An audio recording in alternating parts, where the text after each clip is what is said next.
मंडल, मुख्य अतिथि के रूप में दुर्गा मीणा, सम्मानित staff, pH student and parents. देखिए वो पूरे वक्ताओं ने बहुत सुंदर बातें की है। अब बातों का निचोड़ के रूप में ये कहना चाह रहा हूँ कि आज की परिस्थितियों में सबसे ब्रिलियंट परिस्थिति जो थी, जहाँ थोड़ा देखकर के आंखें नम रह जाती है, पर दुर्गा मीणा पार्टी की पहले बच्चों की बात। आज की परिस्थिति का अगर दर्पण आप देखना चाह रहे हो तो उस दर्पण को देखो और वही सीख है पूरी।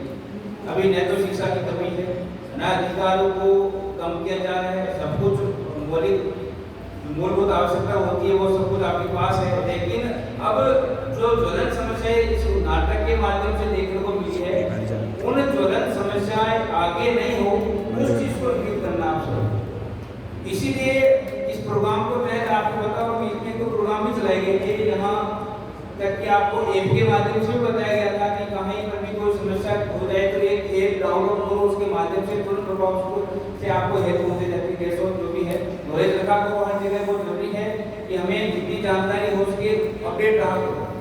भविष्य में ये जो आज जितने भी मन की भावनाएं सामने उद्घाटित हुई है सभी के सामने, उन भावनाओं को मैं सबसे पहले आदर करता हूँ और उन भावनाओं के पीछे उनके पीछे मर्म को अगर किसी ने समझा होगा तो यहाँ तो मेरे हिसाब से बुद्धिजीवी व्यक्ति यहाँ बैठे हुए हैं, तो बुद्धिजीवी है तो कहीं न कहीं शब्दार्थ की भावनाओं को भी समझ रहे होंगे। प्रत्येक वक्ताओं ने किसी न किसी माध्यम से अपनी भावों की अभिव्यक्ति दी है।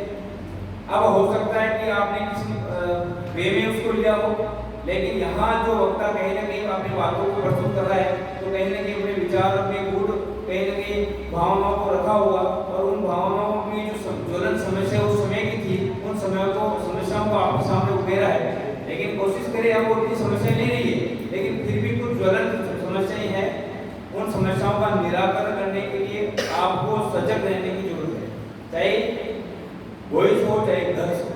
अगर हम एजुकेशन सिस्टम से हैं तो हमें वर्तमान में जो भी समस्याएं हैं उन समस्याओं से क्या निराकरण हो सकता है उसकी जानकारी आपको होनी चाहिए और उसमें हमेशा तटस्थता आपने को दिखानी है।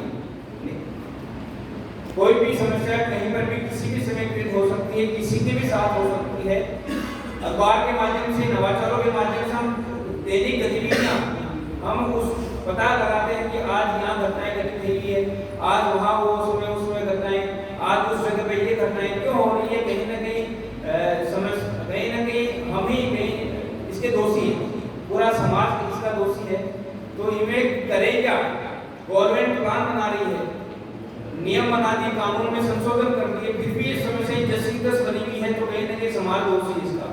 तो समाज में रहने वाले व्यक्ति हम लोग ही हैं, तो व्यक्ति में समदर्शिता का भाव हो तो हम कम से कम क्या करें, एजुकेशन जो एजुकेटेड है, जो नैतिक हमारे आदर्श है, जो हमारी संस्कृति हमारी जो परंपराएं हैं उसका निर्वाह सही ढंग से नहीं हो पा रहा है। अगर वो परंपराएं वो संस्कृति